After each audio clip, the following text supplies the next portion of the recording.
Hey guys, what's up? It's Johnny, and in today's video, I'll be discussing how people are using dating apps, specifically gay men.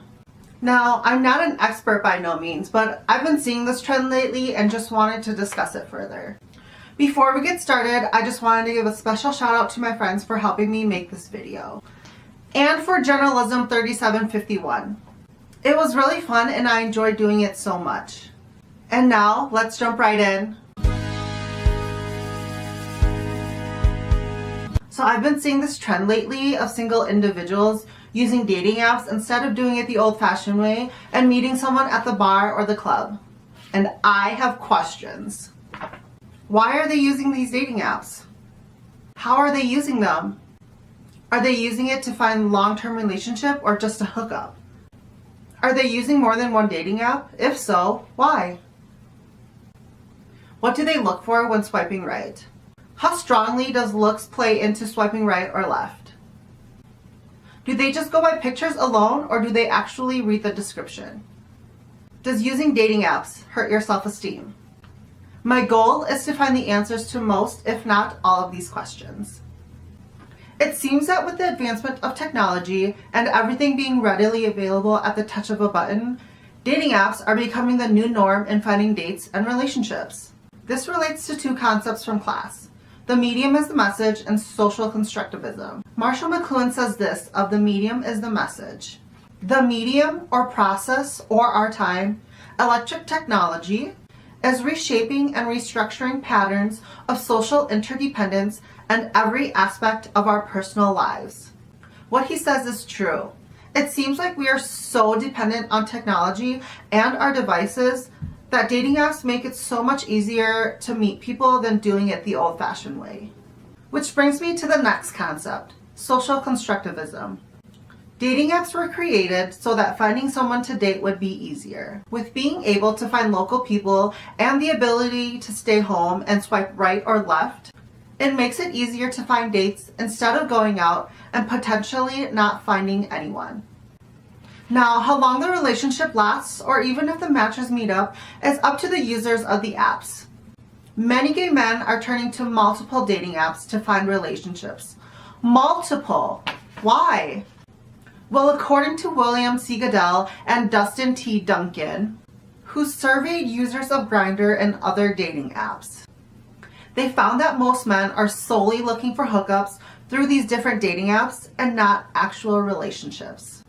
Not shocking, but other users are using the dating apps because they're bored and they're not actually going to meet up with anyone. I'm so bored. There's nothing to watch on TV. Let me see if there's any cute guys around.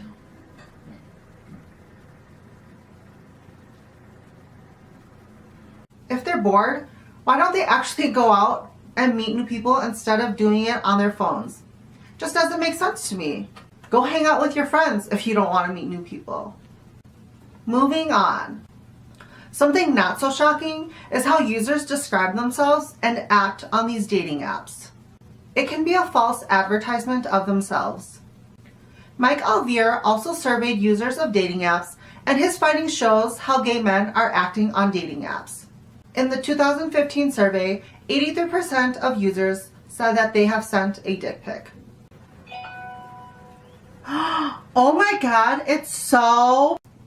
That means users of dating apps took the time to take a picture of it, make it look good, and send it to whomever, and they might not even meet up. That's just too much work. The survey also found that 31% of users lied about their age, height, and weight. I think the number seems low, but I guess we have some honest people in the world. Dating apps can hurt your self-esteem if you use it too much, or if you keep going back to check if you have any matches. In an article by Paul Ewart, he says that dating apps can hurt your self-esteem and make you have a negative perception on your own body and image. You are going to constantly compare yourself and see that matches aren't coming your way. It's going to make you want to change how you look, appear, or present yourself just to get matches and dates. It's not going to make you authentically yourself, and you should always present yourself authentically when looking for someone. Language can play a role in how some men choose to swipe right or left. Again, social constructivism can be seen here. Users are constructing and using language to their advantage to get more matches. But how it's being used and why it's being used are different and have different meanings for each user.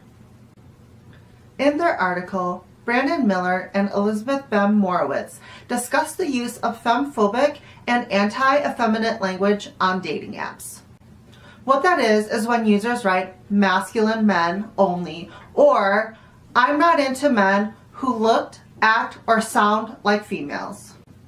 They found that the use of femphobic or anti-effeminate language doesn't alter the perception of the man's physical appearance, but it does alter how someone views their personality.